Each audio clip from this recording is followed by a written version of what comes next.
Welcome to the Social Dialogue Podcast. We're a mother-daughter team, both working in the world of social media management.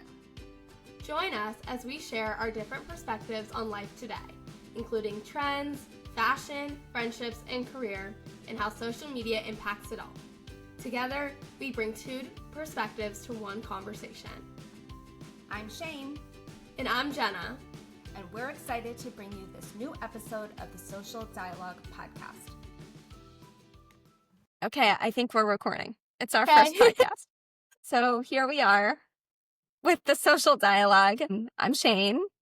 Jenna. And I'm 52. And I'm 21. She arrived 1 week before my 31st birthday. So we decided a while ago we were going to start a podcast because we basically sit on the phone all day and yap.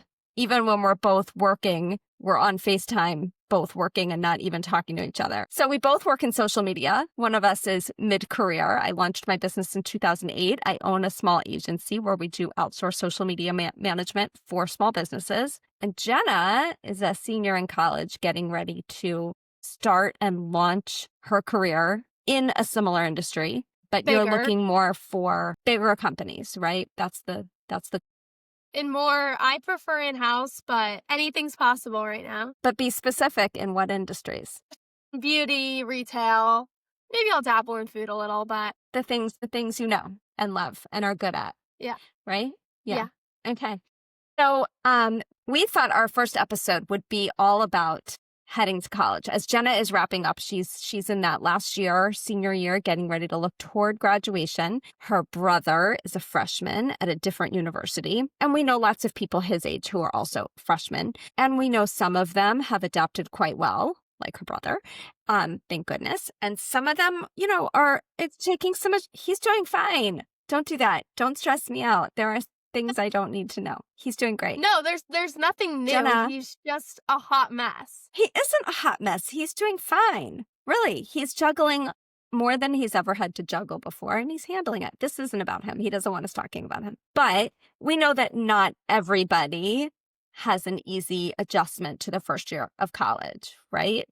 And I think you can probably speak a little bit to that without giving too much away. What would you say about your freshman year of college? Freshman year is an adjustment for sure. I only went to school 2 hours away. So the whole being homesick thing, yeah, that's not a thing with me, but it was a thing with a lot of my friends.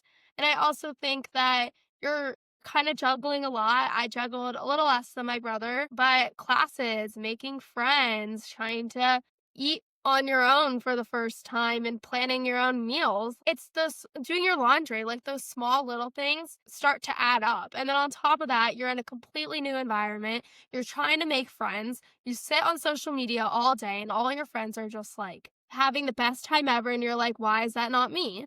And that's hard.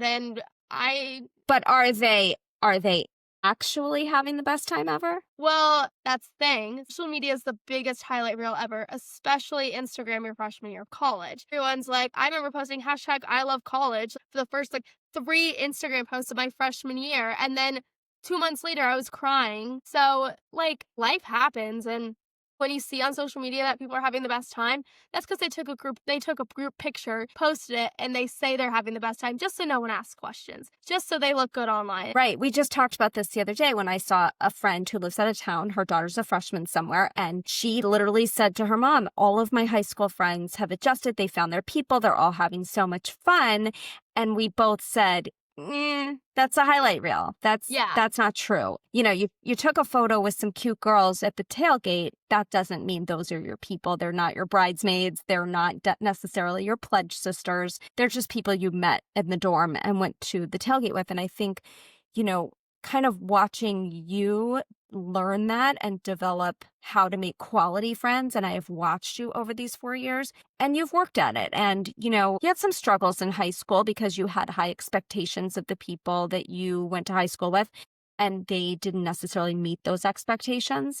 But I think you have found that now. I think when you were younger, you had a really close group of friends, but you all just kind of outgrew each other, which is totally fine. All their moms are my closest friends, but it doesn't mean that all our kids have to remain close friends. But I think, by the time you got to senior year, I look around at your girlfriends and the people that you choose to spend time with, and you are very giving of your time because you have people who give back to you. You communicate really well with your friends, and that's something you had to learn to do. And, I'm I think still one thing that learning. we both have struggled with is and so am I. But I think, one thing that we have both had to work on is don't put the expectation we put on ourselves on other people. Just because I would do X, Y, and Z doesn't mean that my friend would do that. And we've both had to learn that. And so from 2 generations of people, we've both had to work on that. But I think that the point here is that if you're a freshman out there or the parent of a freshman, don't worry, it gets better.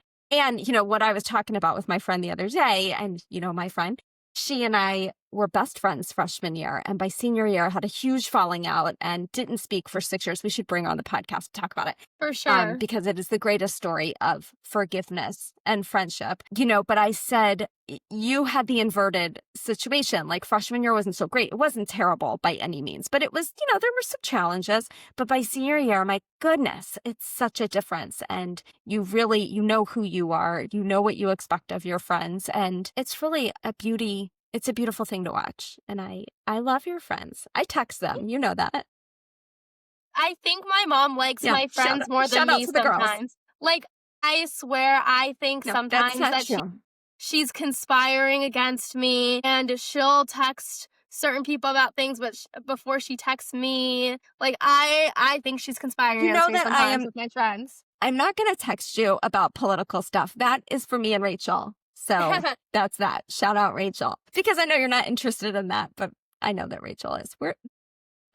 So one thing that we talk about, and I see these people all over TikTok that also make fun of these people, but let me tell you something. These Facebook group people, Jenna, I can't take it. This is a daily raised you to be- conversation in our household, by the way, are these freaking Facebook groups. But they're crazy, Jenna, they're crazy. And I raised you to be independent. And at some point, you have to stop being the manager of your kid and start being the coach. And I'm here to help you navigate things. And you certainly call me for advice on how to handle things all the time. Doesn't mean I do it for you. Okay, here's a great one. I screened this, shot this one. This one came in right after you got back from being abroad. And so this person had a daughter who had gotten back from being abroad. And she says, I have a question. She's been adjusting to the time change and she's visited her friends and I've done the laundry she gave me, but how long of a time period do I give her to unpack? The girl hadn't unpacked from her semester abroad. Her suitcases are open in the downstairs living room. How much time do I give her? Lady, why are you asking strangers on the internet how much time to give your daughter to unpack? This is insane. Okay, then you look at freshmen and you look at these parents who are like, here's a picture of my son and he's going to the University of blah, blah, blah. And he's very athletic. Really? A lot of boys are very athletic and he wants a roommate who's looking for some. No, just stop. And then there's the posts that are like, my kid slept through their final. Who do I call? You call your kid and tell them to get a new alarm clock because this is crazy. Or the parents who are like, who do I call when there's mold in the dorm? Nobody. You tell your kid how to fill in that form so they come at the maintenance request. Like, you don't call anybody. These people are crazy, Jenna. I can't take it. This is a daily activity. She will send us screenshots in the family group they're chat nuts. Of the nuts things that people will say in these Facebook groups. And sometimes when I'm bored, I'll just get a laugh out of it. Well, because they're ridiculous. And I did not send you to summer camp and all those youth group conventions and everything that you did for me to now still be managing everything for you. We packed your bags. You went to college. Deal with it. I have my own job. I'm not managing you anymore. You don't need a carpool. You don't need me to cook for you. I'm not doing your laundry. So, parents You need don't to even just do my laundry when I'm It's home. so irritating. You make me No, do my I laundry don't when want I'm to do home. that. I don't like laundry. It's really not my favorite thing. I don't like at all. laundry either. And so when I come home, it's helpful when you do my laundry for me. And then because I have to be an adult and do it on my own. Yeah. Well, sometimes I have other things to do, like clean up the puppy's, when she gets sick all over the place, like she did Okay. today, and that was disgusting. We need to do an entire episode on the puppies because I I don't love want to do them. that. She's Yeah, a pain in my ass, that one. Yeah. love And she her. made me late this morning. I didn't even tell you this. She made me late this morning, and I had a hair appointment, and I had to get dressed to go to a funeral after the hair appointment. And I was running late, and Dad had to go back into his office. So by the time I got dressed, he was in his office, and I couldn't zip up my dress. And I literally went to the hair salon and had Kelly, who owns the hair salon, zip me up because I couldn't get it zipped. So that is how my day went. So wait, for reference, we have 2 white labs. Their names are Hudson and Tribeca, and we love them. We're a white lab family, and the little one is definitely still, she's not even 1 yet. She was born in October, so she's definitely in her puppy phase, and the only person who really takes care of her is Mom. So we hear all the stories, but Mom actually has to deal with it. Yeah. I really don't appreciate that everyone told me, get a puppy. It'll be fun. I did not say that. not that fun. I wanted you to wait until I got home from abroad. It was my brother who made you get the Mhm. puppy. So if you would have listened to me, And he was because very I'm helpful. always right. Well, I'm always right. And if you were to listen to me, I would have said, wait to get the puppy until I can be home and I can play with the puppy in the puppy phase. Well, by the time I got home, Hudson was already basically full grown. So there goes the cute little puppy, and now we have this asshole dog running around our house. sometimes she's an asshole. She steals the other dog's toys, and she's an asshole. Yeah. Just saying. She doesn't have a friend group at all. So let's go back and put some parents and some freshmen minds at ease. One of the things that I know you talked about a lot when you were a freshman, and I see this all the time, are the kids who are like, I need to be in a group. I need a group of best friends. And you kind of tried that temporarily. What have you learned over the past 3.5 years? First learned that I have horrible trust issues. I feel like when you join a group, especially freshman year in college, you think that they're your high school friends. You think that you can kind of just tell them everything and that they know you exactly the way you know that your high school friends know you, which is absolutely not true. I learned the lesson the hard way when I opened up, and 2 months later was essentially kicked out of the friend group and was treated the same way things that happened to me in high school. And I was like, I literally told you guys what had happened to me in high school, and yet you're doing the same thing for me. So first of all, it gave me horrible trust issues, but second of all, it made me appreciate the quality of friends and the value that I find in the friends that I surround myself with. I think I'm in a sorority. I've lived in the sorority house. This is my second year in apartment. And each year I become more confident in myself. And by doing that, I find friends who lift me up and surround me. Like my senior year roommate, she and I did not get close until dance marathon sophomore year. And then we found out we were going abroad together. And now she's my ride or die best friend. It takes time to find the people who make you feel good about yourself and lift you up and who are there for you the same way you know you'll be there for them.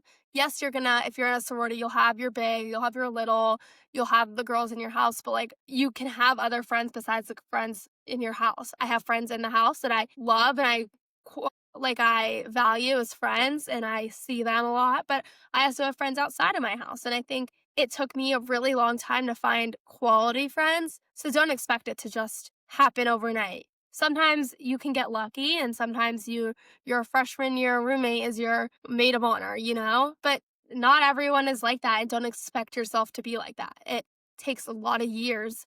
And friend groups shift and change. If you find yourself in a friend group, especially freshman year, especially if you do it before rush or you do it in the beginning of freshman year, it's going to change. You think it's not, and it is. That there's no sugarcoating that. And it's because college is more than just going to school. It's about finding who you are, and your friends kind of shift and change around you based on what you need and what you want at the time. Absolutely. And I think, you bring up a good point about your roommate, who is one of my favorite people on earth. And, you think about all the places you and she have been, and you've traveled around the world together. You went all over the UK and Europe. That's not easy. It's not easy to room with someone. And I saw where you guys lived in London. It was tiny. And to have a friend that you can do that with, that's really something special. So And, special. you guys are going on the big senior Las Vegas thing together, and like you planned that like 6 months ago, and you're still really close friends. So, it'll be fine. You've been to like literally like 15 cities together in these tiny little hotel rooms, and that is something to be cherished and taken care of. And you guys are really, really good friends, and she's a wonderful person. So I'm glad she's in our life. Love her. But it took me a while to find that. Like Me too. it it took Right. good like 2.5 years, if that, year and a half, 2.5 years, I don't know, to find that. And I'm so grateful. And like a lot of my friends have come into my life at some came in freshman year right off the bat, but a lot of them have come into my life throughout the second half of freshman year or sophomore year. And that's just how college works. Like you're going to continue to meet people. If you close off, you're not going to have a great college experience because your friend group's going to shift and change.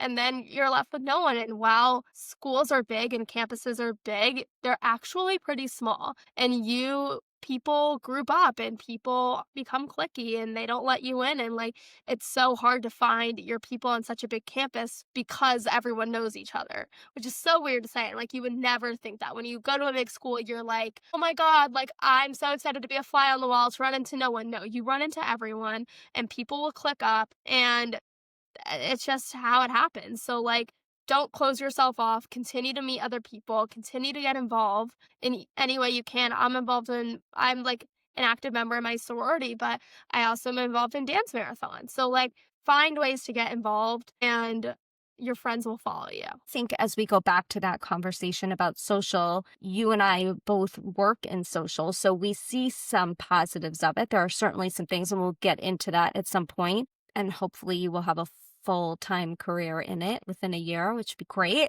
But, I do think that social also plays into the negatives when you're in a high anxiety provoking social situation like your freshman year of college. Social can play into that and can really be a negative. I went to college in 1991. Obviously, we had none of this. So if my friends were all at a party and I didn't get invited and I was sitting in the dorm or sitting in the sorority house, I didn't even know.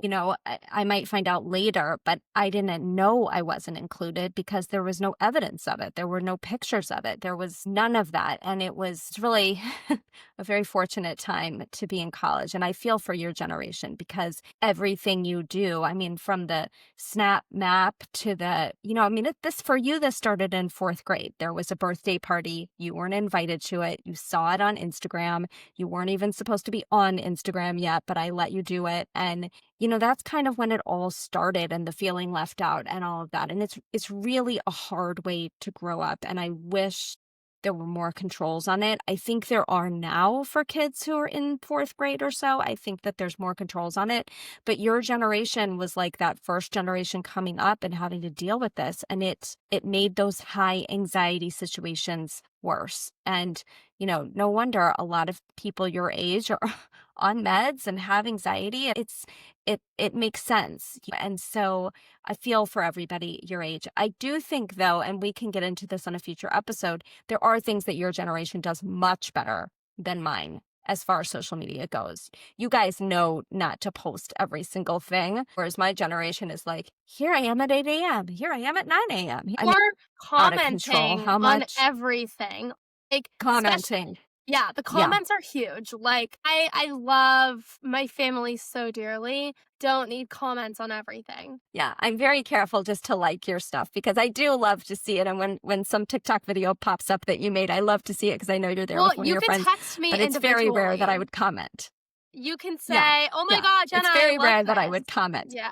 Well, I do that. Yeah. And I So love that. I think through this podcast, we're going to get into the pros and the cons of social, both from a professional standpoint and a social standpoint. And so hopefully we can, as we go forward, and we have a list of guests we're going to invite to come on. And all of that's going to tie into our two different point of views from our generations of social. So hopefully we can put something out there, put some good out there about social and kind of help guide other people, whatever stage of life they're in. Yeah. We're excited. This is Yeah. something my mom has been working Yeah. on for a really long Yeah. time. So I'm honored that we get to team up and do it together. Yeah. Yeah, we have been talking about me doing a podcast for a while, and I didn't really have a hook. And then all of a sudden, Jenna said, we should do a podcast. So we have Well, lots of it's ideas because for we're topics best and friends guests, and and we we're talk about excited. every single day.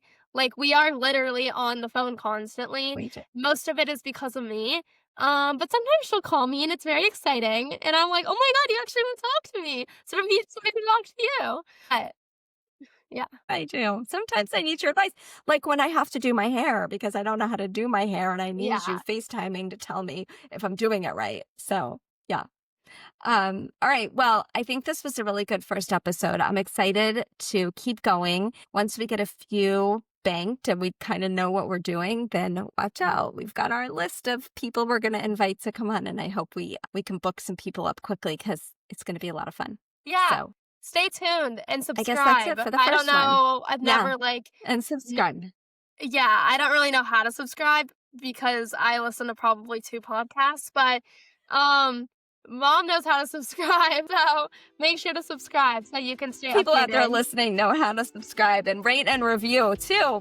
As we continue to go, we're going to ask people to rate and review because I know that that's how you can grow an audience. So thanks for listening, and we'll see you next time. Bye. Thanks for joining us on the Social Dialogue Podcast. If you liked today's conversation, be sure to follow, rate, and share the podcast and keep the dialogue going with us on social. Find us at The Social Dialogue on Instagram and Facebook. I'm Shane. And I'm Jenna. Thanks for listening.